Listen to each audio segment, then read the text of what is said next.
15 things you should never do in Pakistan. All set to explore Pakistan. Take a quick look at these valuable tips first.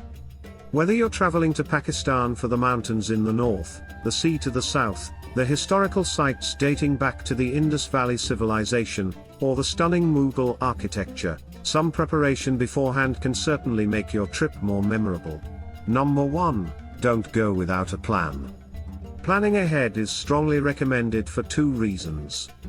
Firstly, if you try to arrange basic needs, such as transport and accommodation, at the last minute, you might have to deal with unnecessary inconvenience and delays.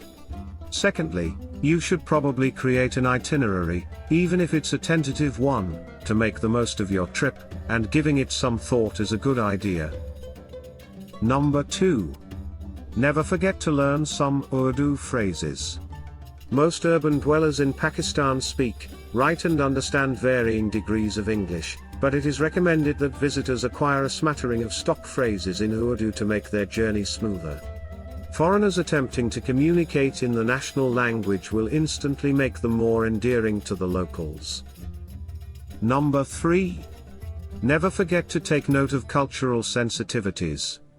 Punjabi, Pashtun, Sindhi, Hazara, Balak and the Urdu speaking form the major ethnic groups in Pakistan. Each group has its own languages, customs, food, traditions and distinct cultural practices and beliefs. However, there are a couple of points that apply to almost all. For instance, a significant percentage of Pakistanis still encourage cautious interaction between men and women, and generally favor modest attire. Number 4. Be prepared and pack accordingly. In a single trip, you can experience polar opposites in terms of weather, depending on which regions you visit and when. In the summer, almost the entire country deals with relentless heat, with the exception of the northern areas, which offer a blissful retreat from the scorching weather. Be sure to pack accordingly. Number 5. Don't forget to carry some cash with you at all times. Pakistan is still catching up on paperless transactions and relies heavily on cash, so while you should have your bank cards, do keep a reasonable amount of cash handy at all times. Get your currency exchanged before flying out or do some research on the best money changers to get good rates. Number 6. Never forget to carry photocopies of all your documents. Make sure that you carry all necessary travel and identification documents, and bring as many photocopies as you can, because visitors are often required to register at a number of checkposts for their own safety. The personnel in charge are usually courteous, and while frequent questions can be irksome, just remember that all the precautions are for your own good. Number 7. Don't flaunt your valuables. As is the case with most developing countries, visitors are advised to remain vigilant, obtain information about preferred timings to visit certain locations beforehand, and heed warnings. It's also prudent to carry valuables inconspicuously, and divide cash into 2 to 3 portions, and keep it in your pockets and wallets separately. Number 8. Don't forget to find a SIM card. Before leaving for Pakistan, do your homework online to find the best option for the SIM card you will be using here. This way, you can avoid costly roaming charges. You can choose your service provider based on your needs, area coverage, data volume and call frequency. Number 9. Don't travel by day during Ramadan. Long trips during the Muslim month of Ramadan are brutal. Most people are fasting, or at least pretending to fast, and it's rude to eat, drink, or smoke in public. This includes on a bus, train, or plane. So, avoid traveling by day during Ramadan. Number 10. Don't get bitten by mosquitoes. These critters are very infuriating if you are not prepared for them. Make sure you pack protective clothing, tweezers, insect repellents, nets and a first aid pack.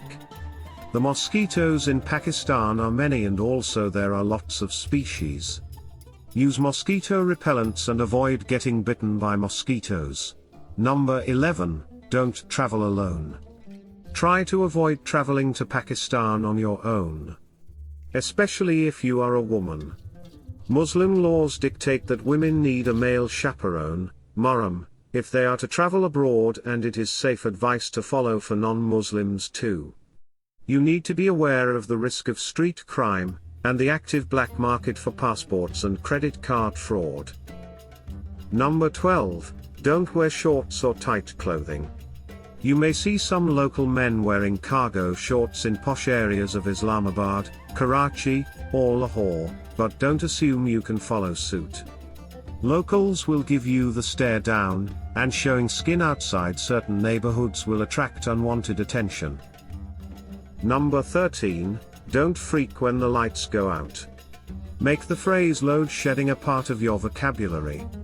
In almost every part of the country there are frequent, government-controlled power cuts. Power usually goes out on the hour and for an hour at a time. There may or may not be a schedule, and depending where you are, you might only have just for 12 hours out of 24. Number 14, don't visit city monuments on Sundays. Important monuments and shrines are swarmed by locals on Sunday afternoons.